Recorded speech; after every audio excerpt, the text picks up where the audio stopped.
This is question number 5 of exercise 13.2। यहां जरा गौर कीजिए, कौन सी साइड कंसीडर करनी चाहिए। जी आप देख रहे हैं कि राइट साइड पर है π/4, सो ये तो बहुत ही सिंपलर साइड है। आपको लेफ्ट साइड कंसीडर करना है because it is more complex. So consider करते हैं लेफ्ट हैंड साइड। अब एक और प्रॉब्लम है, हमारे पास यहां पर दो इनवर्स फंक्शंस तो हैं, दरमियान में प्लस साइन भी है, लेकिन ये दो इनवर्स फंक्शंस डिफरेंट हैं। एक है साइन इनवर्स और एक है कोटेंजेंट इनवर्स। हमारे पास कोई ऐसा फॉर्मूला नहीं है जो दो डिफरेंट इनवर्स फंक्शंस को सम कर सके। हमें क्या करना होगा?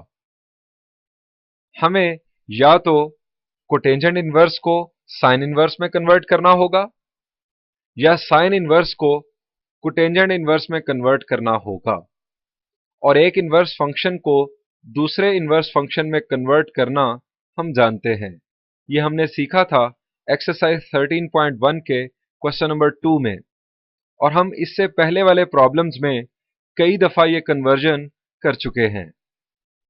सो हम इस इक्वेशन को नाम देते हैं 1 का, जैसा कि मैंने यहां पर किया, और हम किसी एक इनवर्स फंक्शन को कन्वर्ट करते हैं दूसरे में।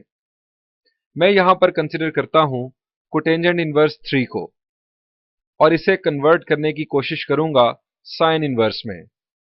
हम कोटेंजेंट इनवर्स 3 को लेट कर लेते हैं थीटा के इक्वल, और मैं थीटा के इक्वल लेकर आऊंगा साइन इनवर्स फंक्शन को। यहां पर कोई न्यूमेरिकल वैल्यू होगी। नेक्स्ट स्टेप होगा cotangent theta is equal to 3। अब यूज की जाएगी राइट ट्रायंगल, ताकि हम कन्वर्ट कर सकें कोटेंजेंट थीटा को साइन थीटा में। कोटेंजेंट थीटा, कोटेंजेंट थीटा आप जानते हैं रेसिप्रोकल है टेंजेंट थीटा का, और टेंजेंट थीटा राइट ट्रायंगल में किसके इक्वल होगा? जी परपेंडिकुलर ओवर बेस के। तो cotangent theta base over perpendicular, यानी 3 है बेस और परपेंडिकुलर है 1। चूंकि 3 का डिनोमिनेटर यहां पर 1 कंसिडर होगा। हमें इस राइट ट्रायंगल में रिक्वायर्ड है हाइपोटेन्यूज। यूज करते हैं पाइथागोरस थ्योरम, वैल्यूज पुट करते हैं। हाइपोटेन्यूज की वैल्यू हमें मिली स्क्वायर रूट ऑफ 10। हाइपोटेन्यूज की वैल्यू मिली स्क्वायर रूट ऑफ 10। हमें साइन थीटा में कन्वर्जन करना थी। सो साइन थीटा की वैल्यू हम जानते हैं perpendicular over hypotenuse, that is 1 over square root of 10। So यहां से हमें हासिल हुआ theta is equal to sine inverse 1 over square root of 10। ये हमने कन्वर्ट कर लिया कोटेंजेंट 3 को। हमने थीटा को लेट किया था कोटेंजेंट इनवर्स ऑफ 3 के। अब थीटा इक्वल है sine inverse 1 over square root of 10 के।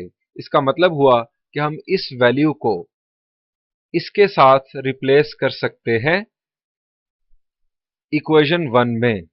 हम कोटेंजेंट इनवर्स 3 को रिप्लेस करेंगे sine inverse 1 over square root of 10 के साथ।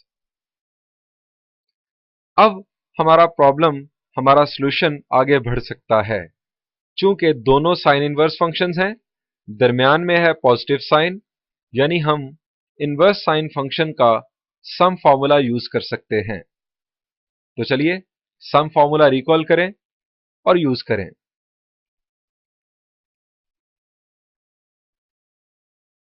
साइन इनवर्स फंक्शंस का सम फॉर्मूला मैं उम्मीद करता हूं आप याद कर चुके होंगे, क्योंकि बगैर याद किए हम इन प्रॉब्लम्स को सॉल्व नहीं कर सकेंगे। ए और बी की वैल्यूज पुट करते हैं राइट साइड पर। वेरी सिंपल कैलकुलेशन होगी यहां पर। यहां पर स्क्वायर्स ओपन किए जाएंगे। ये हमने स्क्वायर्स ओपन किए, स्क्वायर्स की वजह से स्क्वायर रूट्स कैंसिल हुए। अब 1 माइनस 1 ओवर 10 हमें हासिल होगा 9 ओवर 10, और 1 माइनस 1 ओवर 5 हमें हासिल होगा 4 ओवर 5। स्क्वायर रूट्स अप्लाई होंगे। अब चूंकि डिनोमिनेटर्स दोनों तरफ सिमिलर हैं, सो न्यूमरेटर्स को जस्ट ऐड कर दिया जाएगा। अब स्क्वायर रूट ऑफ 50, जरा सोचिए इसकी सिंप्लीफिकेशन कोई मुमकिन है? स्क्वायर रूट ऑफ 50, हम 50 को फैक्टराइज कर सकते हैं? जी आप जानते हैं 50 को लिखा जा सकता है 5 इंटू 5 इंटू 2। ये 5 चूंकि पेयर में है सो स्क्वायर रूट से बाहर आ जाएगा। हम इसे लिख सकते हैं 5 टाइम्स स्क्वायर रूट ऑफ 2। ये 5 और 5 कैंसिल होगा, हमें हासिल हुआ sine inverse 1 over square root of 2। और sine inverse 1 over square root of 2 equal होता है पाई बाय 4 के। यही थी हमारी राइट हैंड साइड, यही हमें रिक्वायर्ड था।